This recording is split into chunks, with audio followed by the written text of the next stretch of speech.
अस्सलामुअलैकुम, आप देख रहे हैं प्रोग्राम हर जाविये से। मैं हूं आपके साथ शुमाइला। नाज़रीन ने PTI के रहनुमा उमर अयूब की जानिब से निगरां वज़ीर आज़म और चीफ इलेक्शन कमिश्नर के नाम एक ख़त तहरीर किया गया है और इस ख़त के मतन में कहा गया है कि PTI के कई अहम रहनुमा कई दिनों से लापता हैं। जबरी गुमशुदगियाँ आइन के अंदर जो फराहम करदा इंसानी हुकूक हैं, बुनियादी इंसानी हुकूक हैं, उनकी खिलाफ वर्जी हैं। इन अफराद की रिहाई तक आम इंतखाबात की शफाफियत पर सवालिया निशान रहेगा। फिर सिंध हाई कोर्ट ने उस्मान डार की गुमशुदगी का मुकदमा दर्ज करने का हुक्म भी दे दिया है। अब सवाल ये पैदा हो रहा है कि गुमशुदा PTI के रहनुमाओं ने आया रूपोशी इख्तियार कर रखी है या वो कानून की गिरफ्त में है। इस पर आज के प्रोग्राम में हकाइक जानने की हम कोशिश करेंगे। इसके अलावा चेयरमैन PTI को ओहदे से हटाने के लिए इलेक्शन कमीशन में एक दरख्वास्त दायर की गई है। इस दरख्वास्त में ये कहा गया है कि तहरीक इंसाफ अब भी गैर मुल्की इदारों से ममनुआ फंडिंग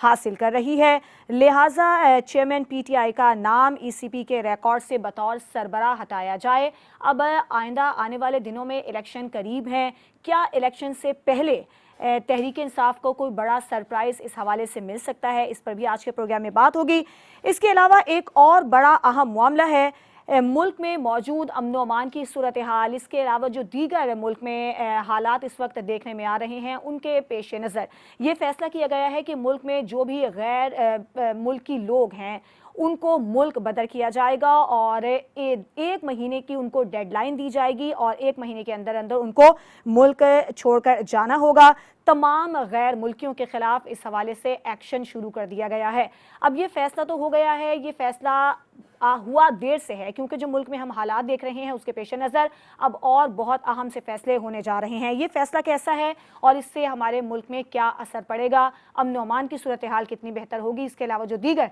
मुल्क में हालात देखने में आ रहे हैं वो कितने बेहतर होंगे, इस पर भी आज के प्रोग्राम में हम बात करेंगे। अपने मेहमानों से मैं आपका तारुफ करवा देती हूँ। ब्यूरो चीफ इस्लामाबाद काशिफ फकीक हमारे साथ मौजूद हैं, ब्यूरो चीफ लाहौर मुनव्वर भट्ट और ब्यूरो चीफ कराची इम्तियाज़ खान फरहान साहब। सबसे पहले आप तीनों का बहुत शुक्रिया। काशिफ, बताइएगा, एक दरख्वास्त दायर की गई है इलेक्शन कमीशन में और निगरां वज़ीर आज़म को भी ख़त लिखा गया है। ये बताइएगा आपके पास क्या इत्तलात हैं, ये जो PTI के गुमशुदा रहनुमा हैं ये कानून की गिरफ्त में हैं या फिर इन्होंने रूपोशी इख्तियार कर रखी है, हक़ाइक़ क्या हैं? बिस्मिल्लाहिर्रहमानिर्रहीम। बहुत शुक्रिया शुमाइला। देखें, ये जो जितने रहनुमाओं के हवाले से जो दो मुख्तलिफ खतूत लिखे गए हैं इलेक्शन कमीशन को और निगरान वज़ीर आज़म को कि इन तमाम लोगों को प्रोड्यूस किया जाए और अगर उनके पास मुकदमात हैं तो उनको अदालत के सामने पेश किया जाए ताकि उनकी प्रोसीडिंग हो सके। इन तमाम लोगों की मिसप्लेस होने की इतलात भी तहरीक इंसाफ के ऑफिशियल मीडिया सेल ने ही दी है। इसकी ना तो अभी तक कोई तरदीद आई है इदारों की तरफ से, इंतजामिया की तरफ से, मुतलका पुलिस एहलकारों की तरफ से, ना ही तस्दीक आई है। सो ये तमाम की तमाम गुफ्तगू जो है ये वन साइड गुफ्तगू तहरीक इंसाफ के मीडिया सेल से ऑफिशियली हमें रिलीज की गई और उनकी जानिब से ही पहले ये मुकदमा जो गुफ्तगू रिलीज की गई उसके बाद आज बाज़ाब्ता तौर पर खतूत लिखे गए हैं। अब खतूत में जो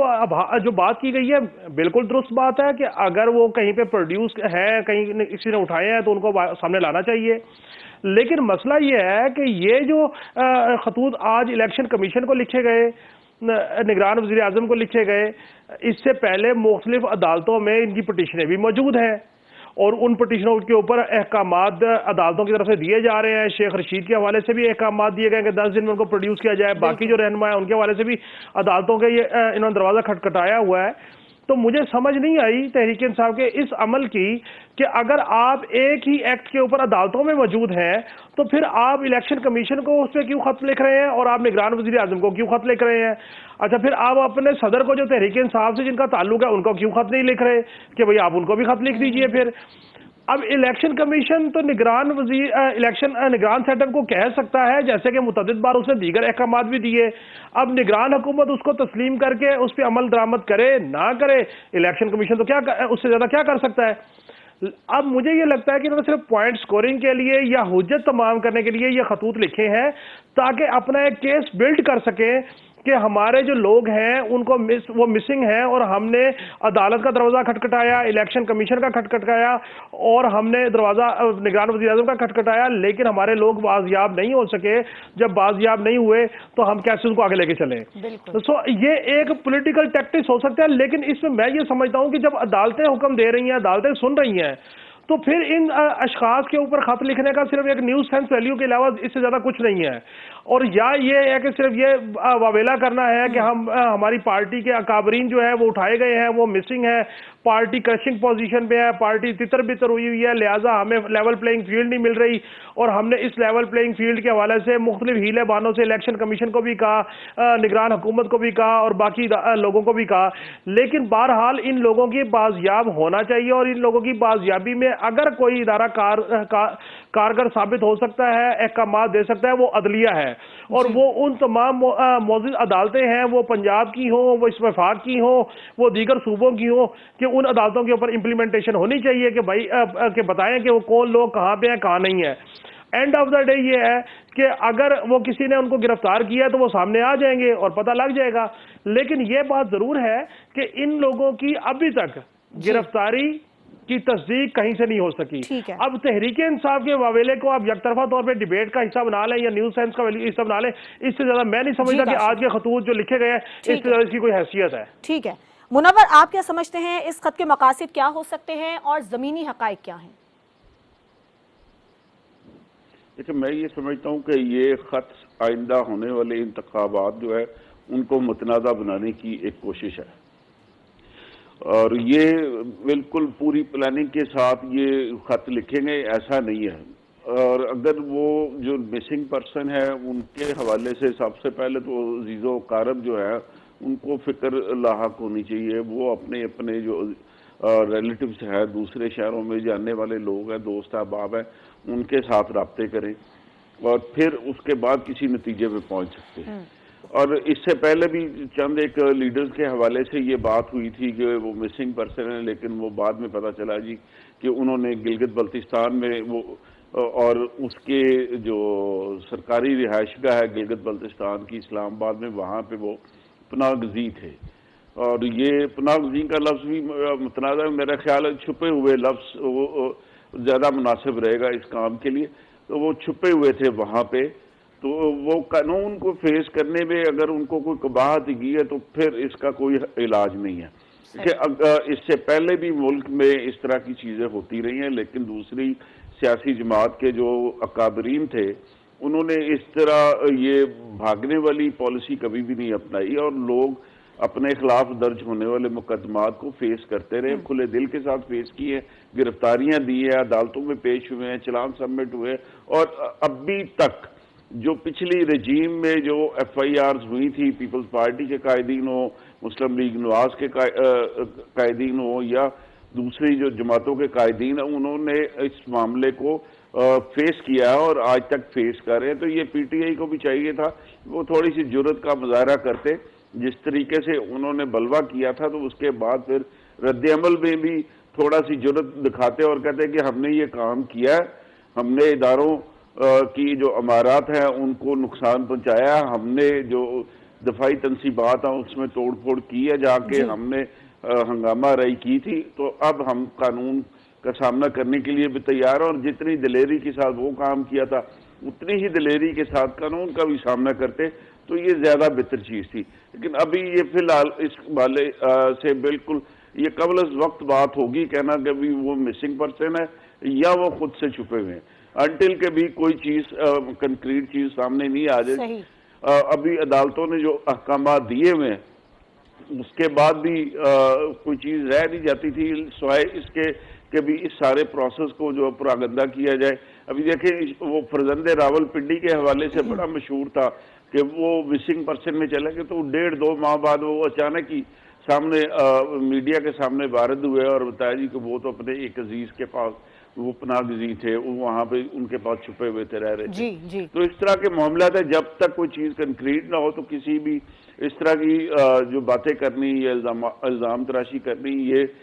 نہ صرف غیر اخلاقی بات ہے, میں سمجھتا ہوں کہ غیر قانونی بھی کسی قدر ہے. کہ آپ پہلے تحقیق تو مکمل کر لیں کہ بندہ آپ کا مسنگ پرسن میں ہے, وہ اس کو کسی ادارے نے کسی قانون نافذ کرنے والی جو ایجنسی ہے اس نے پکڑا ہے, پولیس نے پکڑا ہے, ایف آئی اے نے پکڑا ہے, یا وہ خود سے کہیں پہ چھپے ہوئے ہیں. تو یہ اس بات کو نچوڑ کرنے کے بعد پھر یہ اگر یہ اس طرح کا معاملہ ہوتا کہ بھی انہوں نے اپنی تسلی کر لیا اور جو بندے جن کے حوالے سے یہ بات کر رہے ہیں ان کا کچھ پتہ نہیں چل رہا، تو پھر وہ عدالت کا فورم اس حوالے سے سب سے مناسب تھا، اور عدالت نے ہمیشہ جو بھی سیاسی جماعت زیر اعتاب آئی اس کو کچھ نہ کچھ اس کے ارکان کو وہ ریلیف دیا ہے اور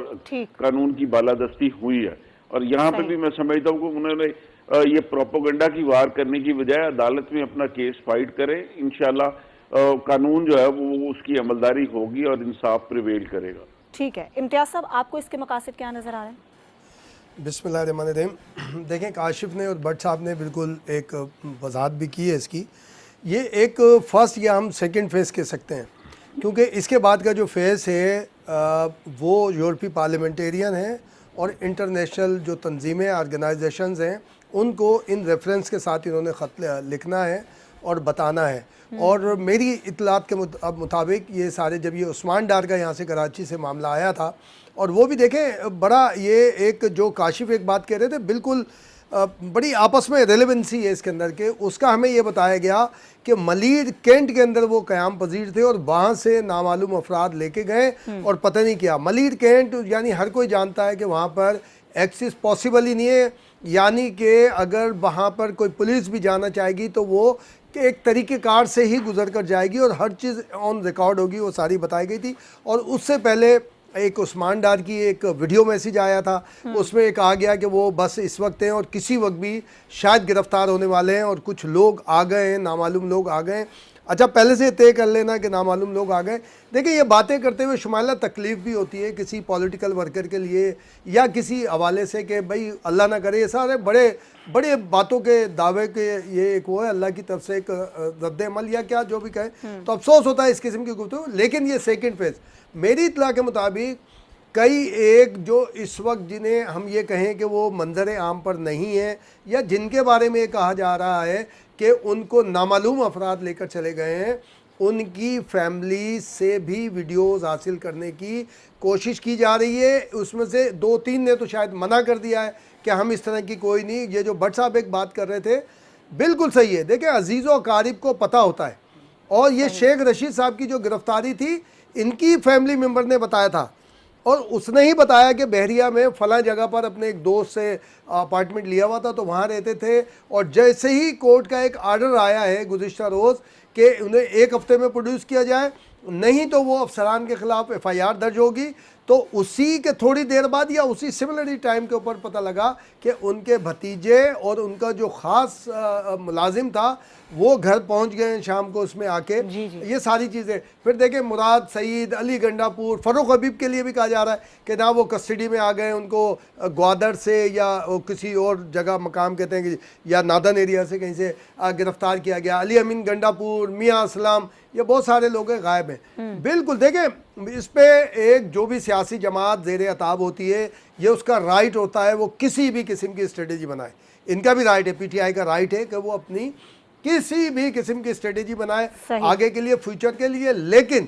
جہاں پہ پاکستان کا معاملہ کوشچن ہونے جا رہا ہو، جہاں پر پاکستان کے اوپر سوال اٹھنے جا رہے ہوں، وہ کم از کم نہیں کرنا چاہیے، نہ اس کی اجازت دی جا سکتی ہے، کیونکہ پاکستان یہ صرف اداروں کا پاکستان نہیں ہے، یہ میرا، آپ کا، ہم سارے میڈیا پرسنز کا اور عام آدمی کا بھی پاکستان ہے۔ تو کم از کم ہمیں پاکستان کے حوالے سے کوشچن پیدا کرنے کے لیے دنیا بھر میں ہمیں کسی کو اجازت نہیں دینی چاہیے۔ تو یہ میری اطلاع کے مطابق یہ ایک فرسٹ یا سیکنڈ فیز ہے۔ سیکنڈ اس لیے ہم کہہ سکتے ہیں کہ عدالتوں میں موجود ہیں، پٹیشنز ہوئی ہوئی ہیں بعض جگہوں کی، بعض کی پٹیشنز نہیں ہوئی ہوئی ہیں، خالی یہ ایک بات سامنے آ جاتی ہے۔ دیکھیں بعض فیملیز کی بھی شمالہ اللہ تعالیٰ سب کی عزتوں کو قائم رکھے، بعض فیملیز کی بھی جو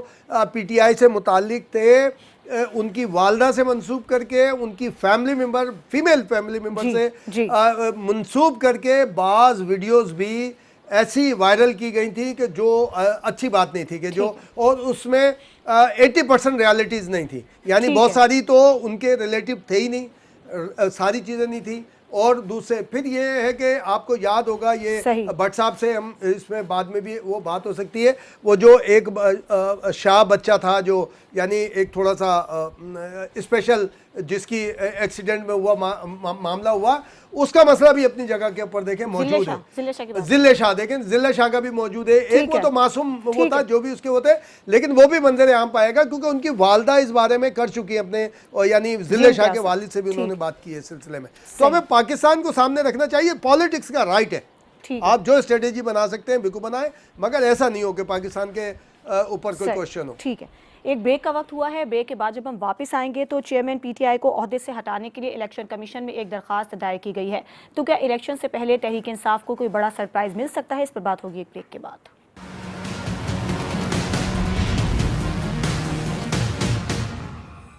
ویلکم بیک۔ الیکشن کمیشن میں ایک درخواست دائر کی گئی ہے جس میں کہا گیا ہے کہ چیئرمین پی ٹی آئی کو عہدے سے ہٹایا جائے کیونکہ تحریک انصاف اب بھی غیر ملکی اداروں سے جو ممنوعہ فنڈنگ ہے وہ حاصل کر رہی ہے۔ منور صاحب، آپ اس درخواست میں جو موقف اختیار کیا گیا ہے اسے کیسے دیکھ رہے ہیں، اور کیا تحریک انصاف کے لیے کوئی بڑا سرپرائز ہے الیکشن سے پہلے؟ دیکھیں، یہ میں سمجھتا ہوں کہ یہ غیر ملکی فنڈنگ جو لینا وہ ایک جرم نہیں ہے، لیکن اس کو چھپانا جرم ہے۔ اس کا جو غیر ملک میں جو پاکستانی ہے وہ دنیا کے کسی بھی خطے میں رہ رہے ہوں، وہ اپنی پسند کی جماعت کو ڈونیشن دے سکتے ہیں، لیکن اس کو چھپانا وہ مناسب نہیں ہے اور وہ غیر قانونی بات کی ہے۔ اور یہ والی درخواست صرف مکھی پہ مکھی مارنے والی ہے۔ میں نہیں سمجھتا کہ بھی الیکشن کمیشن جو ہے وہ اس طرح کا کوئی فیصلہ کرے گا کہ بھی وہ پی ٹی آئی کے اوپر وہ پابندی لگا دے یا کوئی دوسرا، اور نہ ہی اس طرح کیا جانا چاہیے۔ یہ سیاسی عمل کا حصہ ہے، اور سیاسی جماعت جو ہے وہ عوام کی قبولیت جو ہوتی ہے اسی سے وہ گرو کرتی ہے، اور قبولیت ختم ہونے کی بنا پہ ہی وہ جماعت بھی ختم ہو جاتی ہے۔ یہاں پہ بہت سی مثالیں موجودگی ہیں کہ ہمیں پاکستان سے لے کے آج تک درجنوں سیاسی جماعتیں بنی جن کا ایک ٹائم پہ توتی بو رہا تھا، آج ان کا کوئی نام لینے والا بھی نہیں ہے۔ تو اس طرح کا معاملہ سیاسی جماعتوں کو جبر اور اس طرح کے طریقے سے وہ ختم کیا نہیں جانا چاہیے، اور نہ ہی اس عمل کی حوصلہ افزائی کرنی چاہیے۔ پی ٹی آئی نے اگر کچھ غلط کیا ہے تو وہ قانون کا سامنا کر رہے ہیں، اور بطور جماعت اگر عوام میں ان کی قبولیت ہے تو عوام کو یہ حق حاصل ہے کہ وہ اپنی پسند کی جماعت کو ووٹ دے، اور اگر وہ عوام کو یہ جماعت سے محبت وہ کم ہو گئی ہے تو وہ یقینی طور پہ اپنا فیصلہ ووٹ کے ذریعے کریں گے۔ میں، آپ یا کوئی دوسرا ادارہ اس کو یہ فیصلہ کرنے کا نہ حق ہے اور نہ یہ حق دیا جانا چاہیے کہ وہ سیاسی جماعتوں کو غیر جمہوری غیر آئینی طریقے سے وہ ختم کرنے کی ایک کوشش کرے۔ اور اب یہ اس کے فیصلے عوام نے کرنے ہوتے ہیں، ووٹرز نے کرنے ہوتے ہیں، اور انہی کو یہ فیصلہ کرنے دینا چاہیے۔ میں یہ سمجھتا ہوں کہ الیکشن کمیشن کو اس درخواست کو ردی کی ٹوکری میں پھینک دینا چاہیے اور اس عمل کی حوصلہ شکنی کرنی چاہیے۔ ٹھیک ہے، امتیاز صاحب آپ کیا سمجھتے ہیں؟ دیکھیں، بنتا نہیں، الیکشن کمیشن کا اختیار دار کار بھی نہیں ہے یہ، جب تک کوئی عدالت کسی جماعت کے بارے میں فیصلہ نہ کر دے اس وقت تک پابندی عائد نہیں کی جا سکتی۔ وہ بھی ایسا ہو کہ جی غیر ملکی، جیسے انہوں نے کہا فارن فنڈنگ ایسی ہو کہ جو نان پاکستانی سے یا کسی سے لی گئی ہوں، اس کے اوپر بات ہو سکتی ہے، وہ بھی عدالتی فیصلے کے بعد۔ یہ کہہ رہے ہیں کہ ریکارڈ سے نام ہٹا دیا جائے چیئرمین پی ٹی آئی کا؟ ہاں نہیں، چیئرمین پی ٹی آئی والی بات جو ہے نا، چیئرمین پی ٹی آئی کی اب یہ ایک تو گیا جماعت پہ پابندی والی کہ بھئی الیکشن کمیشن کے دائر اختیار میں نہیں، اگر عدالت کوئی فیصلہ کرے گی تو آٹومیٹک ہو جائے گا، اس کو امپلیمنٹ کرے گی الیکشن کمیشن۔ جو چیئرمین کا معاملہ ہے، دیکھیں فرحان صاحب، یہ الیکشن کمیشن کا ہی اختیار ہے، البتہ ریمیڈی کے لیے وہ آپ عدالت میں جا سکتے نہیں، وہی میں کہہ رہا ہوں، لیکن پہلے عدالت میں آپ کو کسی نہ ثابت کرنا پڑے گا نا، جبکہ الیکشن کمیشن میں فورن فنڈنگ کیس آپ کو پتا ہے پروفڈ ہے، اس کے خلاف پی ٹی آئی گئی ہوئی عدالت کے اندر، فورن فنڈنگ کیس جو ان کے پائنر پی ٹی آئی کے پائنر۔ میں وہی عرض کر رہا ہوں نا کہ الیکشن کمیشن کی یہ اتھارٹی ہے، وہ ڈیسیجن لے سکتا ہے، آگے اپیلٹ کورٹ میں جانا پڑتا ہے۔ جی وہ جانچ کے لیے جو ہے نا سر، اب وہ عدالت سے جو بھی فیصلہ ہے، ان کے جو پائنر سیکرٹری فائنانس تھے ان کی طرف سے تھا وہ اپلیکیشن، اور اس کے اندر پاکستانی سے ہٹ کرے فنڈنگ وہ بھی ساری۔ اور آپ کو یاد ہوگا کہ لندن میں ایک اہم پرسنالٹی اریسٹ ہے، यानी बाकायदा तफ्तीश से गुजर रही है, और अगर वो तफ्तीश कहते हैं मुकम्मल होने के बाद अमेरिका ने भी उस शख्सियत की डिमांड की हुई है कि ये हमारे हवाले किया जाए, वहाँ पे एक मामला चल रहा है, उसमें भी यही है कि उन्होंने भी पैसा भेजा है और उसके अंदर कोई गैर मुल्की शामिल हैं जिनके जो फंड ट्रांजैक्शन होते हुए और उसको शो नहीं किया गया था, वो सारी की सारी चीज़ें मौजूद है। फॉरेन फंडिंग केस तो खुद इलेक्शन कमीशन ने ऑलरेडी और कई साल चला था, और उसके खिलाफ भी पीटीआई कई मरतबा तहकीकात रुकवाने के लिए अदालतों में गई थी, अदालतों से आती थी कि इसकी तहकीकात रोकी जाए, लेकिन बिलाखिर उसका कई साल के बाद वो फैसला हुआ था। तो जाहिर है कि अगर जहाँ तक चेयरमैन की आपने बात की है, देखिए चेयरमैन के खिलाफ अदालत का ऑलरेडी फैसला मौजूद है, जब उनकी नॉमिनेशन जाएगी वो ऑलरेडी रिजेक्ट हो जाएगी, क्योंकि जो एक लेजिस्लेशन के मुताबिक अब जब तक वो केस ख़त्म नहीं हो जाता, यानी अगर जैसे स्टे हुआ है उनके खिलाफ जो एक केस है चेयरमैन पीटीआई के खिलाफ, उसके अगेंस्ट एक स्टे हुआ है, उसके अंदर वो बरी नहीं हुए, वो उसकी वजह से तो वो वैसे ही डिस्क्वालीफाई हैं, जब तक बरी नहीं हो जाते उस केस के अंदर तो वो इलेक्शन के अहल नहीं है। अब आता है कि जी चेयरमैन नाम उनका हटा दिया जाए, सारी चीज़ें वो की जाए, तो ऑलरेडी नवाज शरीफ का फैसला मौजूद है, सुप्रीम कोर्ट की डायरेक्टिव्स मौजूद है कि जब किसी के खिलाफ फैसला आ गया था मियां नवाज शरीफ के खिलाफ, उनके नाम से आपको याद होगा सेनेट के टिकट बांटे गए थे, जैसी फैसला आया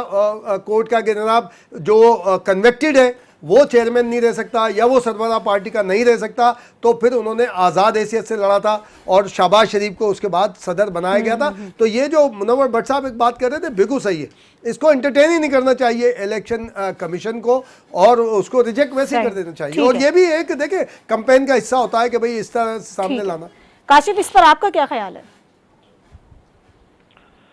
देखिए शुमाइला, पहले तो मैं एक चीज़ बात कह लूँ कि मुनव्वर भट्ट साहब ने कहा था कि मुतनाज़ा चीज़ें नहीं होनी चाहिए या आइंदा के जो फैसले इलेक्शन कमीशन के, देखिए इलेक्शन कमीशन ऑलरेडी ऐसे इकदाम कर रहा है जिससे वो कोशिश कर रहा है कि शफाफ इंतखाबात हों, लेकिन अगर उनकी इंटीमेशन उनके मरासलों को निगरान हुकूमत स्पेस नहीं देगी तो फिर याद रखिए कि यहाँ पे ये मरासले लिखे गए हैं कि उनके लोगों को बाजियाब करवाया जाए, फिर दीगर मरासलों को मिला के एक बाकायदा कंपेन होगी इलेक्शन के बाद जिनके नताइज तस्लीम ना करने के लिए लोग रोडों पर होंगे, सियासी जमातें इसके ऊपर बात करेंगी, तो उन इकदाम के ऊपर भी निगरान हुकूमत को देखना चाहिए। दूसरी बात यह है कि जहां तक ये बात है इनकी पटिशन की, इमरान खान साहब की, देखिए फॉरेन फंडिंग केस में हर चीज क्लियर हो चुकी हुई है, और इसमें मैं सलूट पेश करता हूँ अकबर बाबर साहब की उस मुस्तकिल मिजाजी को, उस दबाव को कि तहरीक इंसाफ की हुकूमत होने के बावजूद, तमाम तर जोर लगाने के बावजूद वो अपने स्टैंड से पीछे नहीं हटे और ये केस कंक्लूड हुआ। और काशिफ उसके साथ साथ ये भी हुआ कि अकबर बाबर उसके बाद आए नहीं सामने, बिल्कुल ये बात सही कह रहे हो कि उसके बाद वो किसी पॉलिटिक्स में इन्वॉल्व नहीं हुए और फॉरेन फंडिंग इस्टेब्लिश हो गई, और फॉरेन फंडिंग इस्टेब्लिश होने के बाद अब उसकी फर्दर प्रोसीडिंग होना बाकी है। नंबर 2 कि अगर कोई शख्स सजा याफ्ता हो जाता है तो उसके बाद आया वो पार्टी का सरबराह रह सकता है लीगली या नहीं रह सकता, इसके ऊपर भी इलेक्शन कमीशन को गौर खोज करना चाहिए, जिसकी बेहतरीन मिसाल इम्तियाज फरहान साहब ने नवाज शरीफ की सूरत में दी। लेकिन इम्पॉर्टेंट तरीन चीज ये है कि इस वक्त लेवल प्लेइंग फील्ड का वावेला जो पीपल्स पार्टी ने शुरू किया हुआ है, अगर आप तहरीक इंसाफ को भी उस रुख में रखेंगे तो फिर दूर कहीं जाके मैं तहरीक इंसाफ और पीपल्स पार्टी को आपस में इकट्ठा होता देख रहा हूं, क्योंकि पीपल्स पार्टी ने 2013 के इंतखाबात में भी कहा कि हमारे इलेक्शन को आरओज ने चुरा लिया, 2018 में आरटीएस बैठ गया, ये नैरेटिव सामने लाए गए, और अभी तो प्री इलेक्शन कैंपेन में बिलावल साहब ने कह दिया कि लेवल प्लेइंग फील्ड हमें नहीं मिल रही, और उनका इशारा सीधा सीधा नून लीग की तरफ है, ना इलेक्शन कमीशन की तरफ है, ना इदारों की तरफ है।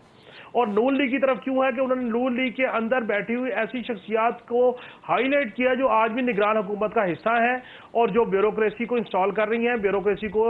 मैनेज कर रही हैं, और ब्यूरोक्रेसी की इंस्टॉलेशन की वजह से ही वो समझते हैं लेवल प्लेइंग फील्ड नहीं है। उसके हवाले से हम पहले भी बात कर चुके हैं कि जैसे फवाद साहब हैं, आहद चीमा साहब हैं, और डॉक्टर तौकीर शाह साहब हैं, और भी 3-4 लोग हैं जो उमर सैफ साहब हैं जिनका नून लीग से ताल्लुक है। सो मैं ये समझता हूं कि इलेक्शन कमीशन को बहसीत इदारा और चीफ इलेक्शन कमिश्नर साहब को ये कोशिश करनी चाहिए कि वो अपने ताईं ये ज़रूर कोशिश करें कि इलेक्शन में ऐसे कोई इकदामात, ऐसे कोई अबहाम, ऐसे कोई फैसले ना हो जिनसे इलेक्शन के नताइज मज़ीद कंट्रोवर्शियल हो, क्योंकि सियासतदान ने सियासत करनी है और अनफॉर्चुनेटली पाकिस्तान में इल्ज़ामात की सियासत होती है, यहाँ पे मुस्बत इकदामात की सियासत नहीं होती। यहाँ पे पॉलिसी लोग नहीं बताते, यहाँ पे सिर्फ ये बताते हैं कि उसने लूट लिया, उसने कब्जा कर लिया, उसने टैक्स माफ करा लिए, उसने हुंडी कर ली, उसने हवाला कर लिया और उसने जायदादें बना ली। आप पिछले 30 साल की उठा के देख लें और इसमें तमाम पॉलिटिशियन ने एक दूसरे के ऊपर रायजनी की हुई है, तमाम पॉलिटिशियन ने एक दूसरे को तानाजनी की हुई है। इसमें किसी कोई सहाफ़ी ने या किसी इदारों ने नहीं की हुई। ये तमाम पॉलिटिशियन एक दूसरे का कीचड़ उछालते रहे हैं और एक दूसरे को किरदार कुशी करते रहे हैं, हम तो सिर्फ रिपोर्ट करते रहे। अब मैं ये कहता हूं कि जब पाकिस्तान की पॉलिटिक्स में मुस्बत एलिमेंट है ही नहीं, रह नहीं गया, इज्जत एहतराम ज़र्फ रह नहीं गया, तो फिर क्यों ऐसे इकदाम किए जाएं जिनसे ये तकवीयत मिले कि इलेक्शन जो है वो बाई प्लान, बाई डिजाइन, एक डायग्राम के तहत एक मखसूस पार्टी को जो है वो हुकूमत देने के लिए किया जा रहा है। ऐसा शायबा नहीं जाना चाहिए। क्रेडिबल शख्सियत है chief election commissioner Sikandar Sultan Raja साहब, मैं जाती तौर पर उनको जानता हूँ, क्रेडिबल इदारा उन्होंने बनाया, उन्होंने इमरान खान साहब की तनकीद खंदा पेशानी से बर्दाश्त की, लेकिन वो अपने उस मौक़िफ़ से पीछे नहीं हटे जो राइट था फॉरवर्ड फंडिंग वाला, और तमाम की तमाम एहतजाज, तनकीद वो सिर्फ एक वजह से होती थी तहरीक इंसाफ की तरफ से कि वो फॉरेन फंडिंग के फैसले से पीछे हट जाए। आज मैं आपको एक इंपॉर्टेंट चीज बात बताऊं, फैसला देने से 2 दिन कबल, फॉरेन फंडिंग का फैसला देने से 2 दिन कबल तहरीक इंसाफ के मेन 3 लोग उन्होंने अकबर असबाबर साहब से रब्ता किया और उन्होंने कहा कि आप पिटीशन वापस ले लीजिए, हम आपको हर तरह का फैसिलिटेशन देने को तैयार हैं। उन्होंने इनकार कर दिया। दूसरी शर्त यह रखी कि आप दीगर सियासी जमातों का भी फॉरेंसिक ऑडिट या फॉरेन फंडिंग की ऑडिट की दरखास्त दे दीजिए ताकि हमारा फैसला रुक जाए। उन्होंने कहा ये मेरी डोमेन नहीं है। देखिए ऐसे साहिब किरदार लोग मौजूद हैं और मैं आपको पूरी जिम्मेदारी से ये बात कह रहा हूँ, अगर मेरी बात में सदाकत नहीं है तो कोई तहरीक इंसाफ का अकाबरीन इसको चैलेंज करे, मैं आपको प्रूफ दे दूंगा कि कौन से लोग गए और कहाँ मुलाकात की उनके घर जाके, और मुलाकात में ये एक शर्त रखी गई कि खुद चेयरमैन तहरीक इंसाफ आपके घर आने को तैयार है। देखिए मेरा सिर्फ कहने का मुद्दा ये है कि इलेक्शन कमिश्नर साहब को चाहिए कि ऐसे फैसले करें, ऐसे ऐसे फैसले करें जो कि सबके लिए मिसाल हो। ठीक है, बिल्कुल ठीक है, मसला ना बने। ठीक है काशिफ, एक ब्रेक का वक्त हुआ है, ब्रेक के बाद जब हम वापस आएंगे तो ये फैसला किया गया है कि पाकिस्तान में जो मुकीम गैर मुल्की बाशिंदे हैं, जो गैर कानूनी तौर पर यहाँ मुकीम हैं, उन्हें मुल्क बदल किया जाएगा। ये फैसला कैसा है, इस पर बात होगी एक ब्रेक के बाद।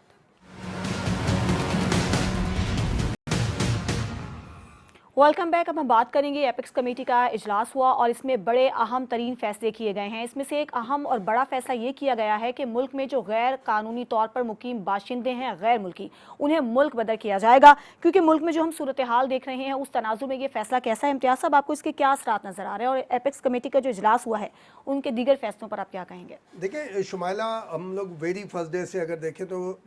1-2 महीने से तो मुसलसल इस बात को बात कर रहे हैं। उसमें अफ़गान ट्रेड भी आती है और जो अफ़गानी यहाँ पर आबाद हैं, जो इसमें मोनोपोलिटिंग करते हैं, उनके हवाले से बार बार ये बात है। बेहतरीन तमाम फैसले अगर आप देखेंगे एपेक्स कमेटी के आज फैसले और जो नीयत नज़र आ रही है, क्योंकि मैं सरफराज बुख्ती साहब के आज नहीं, एक रोज़ पहले भी, फिर जान अचकज़ई, फिर यहाँ पे हमारे सिंध में जो हारिस नवाज साहब हैं वज़ीर दाखिला, और कई एक सरकारी लोगों को मैं यानी टेलीविज़न पे भी और पर्सनल भी हमने उनसे बातचीत के दौरान सुना। उन्होंने कहा यार अब ये निशानदेही वाली बात ही ख़त्म हो गई है, अब डायलॉग की भी बात ख़त्म हो गई। वो जो दहशतगर्दी के वाक़यात हुए थे उसके ऊपर भी उन्होंने कहा जी अब ये, और अभी 2-3 दिन पहले IG जो सिंध आए राजा साहब, उन्होंने लंच पे बुलाया हुआ था बेरोची साहिबान को, उसमें मुलाकात हुई, तो वो सब एक ही मौक़िफ़ नज़र आ रहा था कि अब घर पे जाया जाएगा जो इस किस्म की हरकतें कर रहे हैं। आज पूरी एपेक्स कमेटी का जो भी फैसले सामने आए, बेहतरीन फैसले, और आपको याद होगा हम भी बार बार अपील करते थे कि ये जो ईरान के अंदर अफ़गान महाजरीन मौजूद हैं, वो 2 नंबर का शनाख्ती कार्ड क्यों नहीं बनवा पाते कि वहाँ DNA की उन्होंने एक फैसिलिटी रखी हुई है, वो DNA करके मालूम कर लेते हैं कि ये है या नहीं है अगर कोई बीच में। अब वो यहाँ पर भी फैसला हुआ है, टास्क फोर्स का भी फैसला हुआ है कि जनाब टास्क फोर्स बनेगी जो उसको आइडेंटिफाई करेगी और हमारी जो इदारे हैं, जो हमारी एजेंसीज़ हैं, वो इसके ऑलरेडी उनके पास मौजूद हैं, क्योंकि गुज़िश्ता रोज़ मुझे एक डॉक्यूमेंट मिला था, उसके अंदर बताया गया था कि तकरीबन 30,000 अरब रुपए से ज़्यादा जो है वो इन जो अफ़गानी ख़ास तौर पर जो बिज़नेस कम्युनिटी के लोग हैं वो मोनोपोलेट करते हैं, उनके कब्जे के अंदर है, और उससे वो ना सिर्फ जायदादें खरीदते हैं, हाउसिंग स्कीमों में बड़े बड़े वो अपना हिस्सा डालते हैं, और डॉलर्स को ऊपर नीचे और ये पाकिस्तानी सहूलतकारों के साथ मिलके, और वो उनको कोई नहीं स्मगल होते थे, ज़्यादातर हयाताबाद और अतराफ में, ये कंधार से पहले जगहों पे जो बड़े बड़े गोडाउन से बने हुए थे वहाँ डंप हो जाते थे सारी चीज़ें। तो इंतहाई आज अहम फैसले हुए हैं, और बस एक ये कि हमें से मुराद मीडिया भी है, उसके अंदर हमारे जो देखने वाले हैं वो भी हैं, कि अब हमारा आपका किरदार भी शुरू होता है कि जब आपके इदारे मुखलिस हैं, आपको अपने इदारों की आंख, नाक, कान और जबान बन के अपना किरदार अदा करना पड़ेगा, और बताएं उन्हें एक चीज़। और एक और शुमाला अपील, बस कि अगर कोई इंफॉर्मेशन है आपके पास, आप सिर्फ लिफाफे पे ISI, MI, IB या कोई से भी इदारे का नाम लिख दें, वो पहुंचेगी और कार्रवाई होगी लाजमी। बिल्कुल ठीक है। काशिफ, आप इन फैसलों पर क्या कहेंगे और क्या असरात पड़ सकते हैं जो ये बड़ा अहम फैसला किया गया है? शुमाइला, मैं जो बात करता हूँ ना यकसू पॉलिसी की, मैं आज इसको इलेबोरेट कर दूं थोड़ा सा। यकसू पॉलिसी का मतलब ये था कि जिस वक्त एक पॉलिसी, एक ज़हन जो है वो एक विजडम के साथ चल रहा होता है, तो फिर फैसलों के असरात आना शुरू होते हैं। ये बेसिकली इस फैसले का जो सेरा है, जो क्रेडिट है, वो मैं समझता हूँ आर्मी चीफ साहब को जाता है। सही। ये वो स्टेप है जो कोई हमारी पॉलिटिकल ताकतवर से ताकतवर हुकूमत नहीं कर सकी। बातें करती रही कि अफगानियों को हम वापस भेजेंगे, हम ये करेंगे, हम बॉर्डर लगाएंगे, हम ट्रेड करेंगे, हम फलां करेंगे, लेकिन किसी ने फैसला नहीं किया। बिल्कुल। क्यों नहीं किया, मैं बाद में बताता हूँ। अब आज ये निगरान हुकूमत जिसका काम इलेक्शन करवाना था, आज उन्होंने ये फैसला किया कि हम कोई भी गैर मुल्की बाशिंदा, ये नहीं सिर्फ अफगानी, कोई भी, अगर वो 30 अक्टूबर तक चला जाए ठीक है, नहीं तो 1 नवंबर से हम कार्रवाई शुरू कर देंगे और जदादे करक कर लेंगे। इसका इम्पैक्ट क्या आया? जिस वक्त तालिबान ने टेक ओवर किया, तो आप यकीन कीजिए इस्लामाबाद में वहां से इमीडिएटली जो अफगान बाशिंदों को निकाला गया, उन अफगान बाशिंदों को मुख्तलिफ B कैटेगरी के, C कैटेगरी के होटल्स में ठहराया गया। इस वक्त पूरे इस्लामाबाद के होटल बुक हैं, वहां पे आम बंदे को रूम नहीं मिलता, और उनको पेमेंटें हो रही हैं, और वहां से अफगानी वहां पे रह रहे हैं, और वहीं से उनको वीजे लग रहे हैं और बाहर के मुल्क जा रहे हैं। उसके बाद यहाँ पे जो अफगानिस्तान से लोग यहाँ पे आए, उन्होंने पैसा इंजेक्ट किया, यहाँ पे किराए जो है वो डबल हो गए, प्रॉपर्टी ट्रिपल हो गई। फिर उसके बाद लोगों ने होल्डिंग कर ली कि अच्छा पैसा पड़ा हुआ है, डॉलर लेके रख लो, स्टॉक लेके रख लो। ये तमाम की तमाम अनेक्सिस था, कनेक्टिविटी थी इसके ऊपर। अब आप देखिएगा इस एक फैसले के ऊपर जिस वक्त सूबाई एपेक्स कमेटियां को इजलास होंगे और इसकी इंप्लीमेंटेशन होगी, आप देखिएगा कि डॉलर मजीद नीचे आएगा, और जो बुनियादी अशिया खुर्दोनोश है वो उनके प्राइस भी नीचे आएंगे, क्योंकि वो होल्डिंग टूट जाएगी कि लोगों को पता है कि हमने अगर 30 अक्टूबर तक नहीं किया तो हमें वापस निकाल दिया जाएगा। और आखिर में एक बात देखें, ये पॉलिसी, यकसू पॉलिसी जो है, इसको इंप्लीमेंटेशन और कंटिन्यूटी बहुत जरूरी है। ये कंटिन्यूटी जो है, आया आने वाला जो भी हुकूमत है वो लेके चलेगी नहीं चलेगी, ये एक सवाल या निशान होगा। बिल्कुल ठीक है। मुनव्वर, आप क्या समझते हैं, इनके क्या असरात होंगे, और अमल दरामद के बाद आपको क्या इसमें लगता है कि फर्क आएगा मुल्क के हालात में? देखिए, ये बहुत अच्छा फैसला, और ये मैं समझता हूँ काफी तकदीर से हुआ। ये लेट 80s में ही हो जाना चाहिए था, लेकिन जब ये अफगान वॉर जो है वो ख़त्म हुई थी, सोवियत यूनियन वापस चला गया था, लेकिन हमने 20-30 लाख जो अफगानी हैं उनको पनाह दिए रखी। उसके जो भी मामला थे वो ठीक है, अपनी जगह पे होंगे, लेकिन अब वो टाइम बदल गया। अब अफगानिस्तान में एक मुस्तकम तालिबान हुकूमत कायम है। अब वहाँ पे जो लोग जिनको नज़रिए से इख्तलाफ है उनके, वो तो शायद वो वहाँ पे ना रहना पसंद करे, लेकिन जो